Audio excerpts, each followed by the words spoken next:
Hello everyone, welcome to SciEase. In this video, I am taking up the new topic and very important one, that is transfer of heat. First of all, I want to tell you some of the effects of the heat. कि heat अगर हम करते हैं तो क्या होता है. एक तो हम हीट करते हैं तो state of the substance that can be change. Ice को गर्म किया, किस में चेंज हो गया? वो लिक्विड में चेंज हो गया. लिक्विड को गर्म किया तो वो वाटर वेपर में चेंज हो गया. इसी तरह से वाइस वर्सा. तो हीट का एक तो ये इफेक्ट है. दूसरा, जब मैंने थर्मामीटर आपको करवाया तो I told you that mercury it expands. क्यों वो एक्सपैंड हुआ था? Because of the heat. So heat leads to expansion of the solids, liquids and gases. तो सॉलिड के केस में मैं आपको रेलवे लाइन का एक एग्जाम्पल देना चाहूँगी कि कई बारी रेलवे लाइंस में क्रैक आ जाता है. ओके, तो वो जो है वो मेटल एक्सपैंड कर गया. ठीक है, तो क्रैक आ जाता है या वो कई बारी थोड़ी जगह भी छोड़ी जाती है ताकि गर्मी में वो मिल जाए आपस में. This is the example of the expansion of solids. Liquid का मैंने आपको बताया है कि लिक्विड्स भी एक्सपैंड होती हैं और गैसेस भी, they also expand. Now I will take up transfer of heat. Transfer of heat that takes place by three processes. One is conduction, second is convection, and third one is radiation. In this video, I will take up conduction. हम pressure cooker को आपके mother gas stove के ऊपर रखते हैं और pressure cooker गर्म हो जाता है. You can't touch it. Okay, और अगर आप इसी प्रेशर कुकर को गैस आप बंद कर देते हो तो आप क्या देखते हो कि वो ठंडा हो गया. तो उसकी हीट अब कहाँ चली गई? सराउंडिंग में चली गई. In the same way, you take the cup of hot tea and put spoon in it. चीनी डाली, शुगर जब डाली तो उसको स्टर करके आपने स्पून को उसके अंदर ही रहने दिया. So what you will observe? You will see that the spoon which is lying inside the cup having hot tea, वो भी गर्म हो गया. ठीक है. सो ये क्या हुआ? ये हीट कंडक्ट हुई और हीट हमेशा कंडक्ट होगी hotter to colder substance.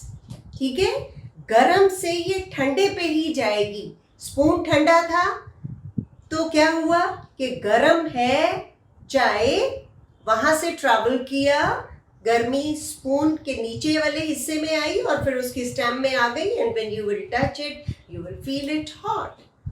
Cooker में अगर सर्विंग स्पून रह गया है और which is made up of steel, which is made up of some matter, तो क्या होगा कि that will also become hot. It's again due to the conduction phenomena. So what conduction is? First you should know the definition, क्योंकि इसमें आपको definition with example या फिर तीनों की डेफिनेशन अच्छे से आनी चाहिए विद एग्जाम्पल, या फिर difference between the three you should know them. और डिफरेंस में पहला पॉइंट आपने डेफिनेशन ही लिखनी है. So what conduction is? The process by which the heat is transferred from the hotter end to the colder end of the object. ठीक है, तो जो हीट ट्रांसफर होनी है वो हमेशा हॉटर टू कोल्डर होगी। अगर किसी सब्सटेंस का सेम टेम्परेचर है फिर कंडक्शन होगी क्या? नहीं होगी। दो सब्सटेंसेस हैं जो इन कांटेक्ट है, तो अगर उनका टेम्परेचर बिल्कुल सेम है, दोनों एक जैसी गर्म है, तो क्या होगा कि there will be no transfer of heat. Transfer of heat कब तक रहेगी? जब तक दोनों का टेम्परेचर बराबर नहीं हो जाता। So the conduction will take place. For the conduction to take place दो कंडीशंस होनी बहुत जरूरी है। वो दोनों कंडीशंस क्या है? For heat to be transferred और conducted, the two substances should be in contact with each other. ठीक है, प्रेशर कुकर और सर्विंग स्पून जो है दोनों इन कांटेक्ट है। ओके, तो दोनों substances in contact with each other होने चाहिए। और दूसरा, there should be difference in the temperature of the two objects, तभी तो hotter to colder जाएगा। ठीक है, तो ये ज्यादातर जो कंडक्शन फिनोमेना है वो कहाँ ऑब्जर्व किया जाता है? सॉलिड्स में। In solids heat is transferred by the process of conduction. इसके लिए मैं एक एक्टिविटी करना आपको बताना चाहूंगी। ये मैंने एक क्लैंप लिया, स्टैंड लिया, उसके साथ मैंने यहाँ पे क्या लगा दिया? एक आयरन की या एल्यूमिनियम की रॉड लगा दी।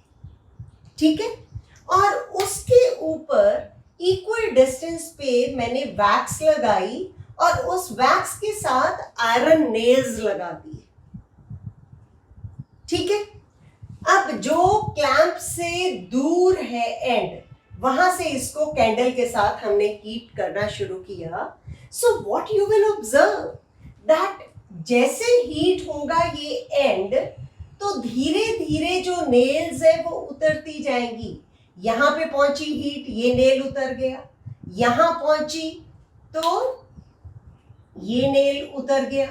ऐसे करके जैसे जैसे आगे आगे वाली फिर जाती जाएगी, हीट ट्रांसफर होती रहेगी, क्योंकि मेटल्स में तो हीट कंडक्ट होती है।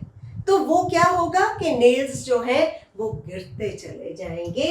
इस तरह से हम ये प्रूव कर सकते हैं। क्या प्रूव कर सकते हैं? कि जो आपने ये देखा कि ये वाला एंड अभी गर्म नहीं हुआ, तभी तो ये वैक्स पिघली नहीं, तभी तो ये गर्मी यहां तक आई नहीं। ये जैसे जैसे ट्रांसफर ऑफ हीट होती जाएगी, धीरे धीरे सारे नेल्स जो वो नीचे गिर जाएंगे। This means that conduction that has taken place. ठीक है, यहाँ पे दोनों सब्सटेंसेस इन कांटेक्ट है और दोनों में टेम्परेचर डिफरेंस था, तो इस तरह से यहाँ पे फुलफिल कर रहे हैं कंडक्शन की जो दो कंडीशंस हैं वो रिक्वायर्ड हैं, जो वो ये फुलफिल कर रहे हैं। So the process by which heat is transferred from the hotter to the colder end of the object, that is known as conduction. अब substance, अब मैंने एक और एग्जाम्पल लिया। सपोज मैंने यहाँ पे बीकर लिया। ठीक है, यहाँ पे एक मैंने बीकर लिया और उसमें मैंने पानी ऐसे लिया हुआ है गरम। ठीक है, एक तो मैंने इसमें क्या डाल दिया, मैं रफ सी डायग्राम बनाती हूँ, स्पून डाल दिया स्टील का, ओके, इस गर्म पानी में। एक मैंने स्केल डाल दिया प्लास्टिक का जो बना हुआ है, ठीक है, या वुडन स्केल डाल दिया या प्लास्टिक का स्केल डाल दिया, ओके। एक मैंने कुछ रबर की बनी हुई चीज डाल दी इसमें, okay.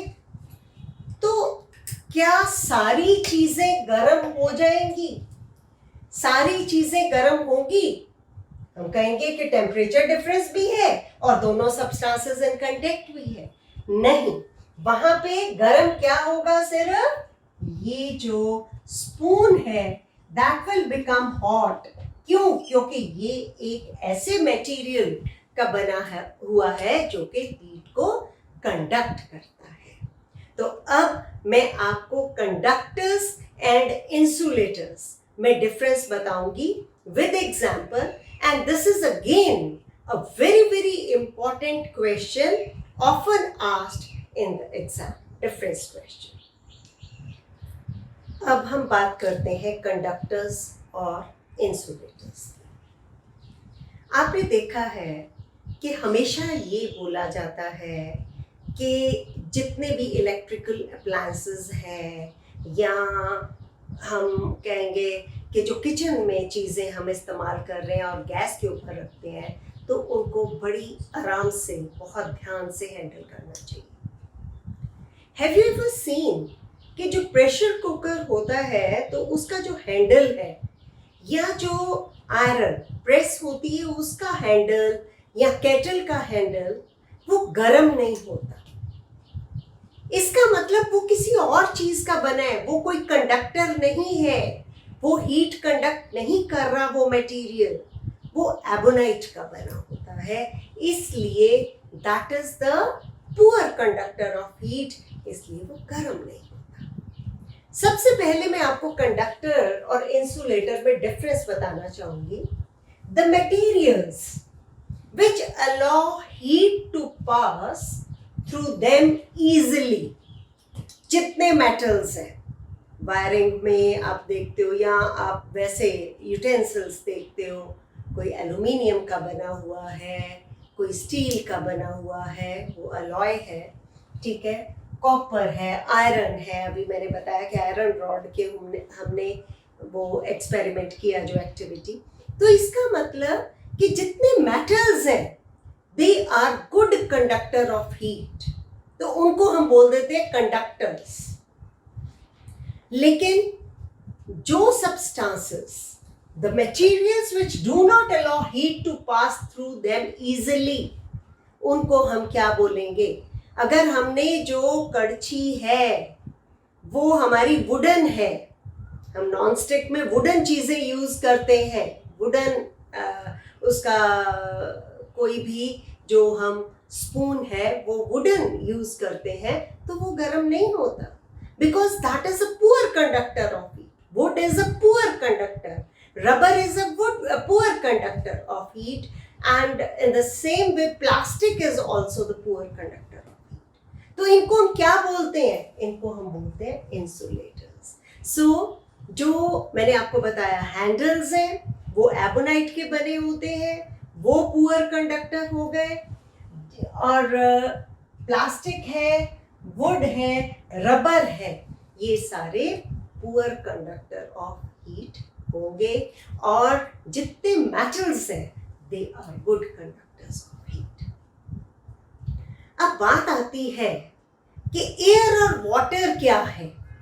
They are poor conductor of heat, लेकिन फिर वहां पे हीट कैसे वो गर्म हो जाते हैं उसके बारे में मैं अगली वीडियो में बात करूंगी। Till then, thank you very much.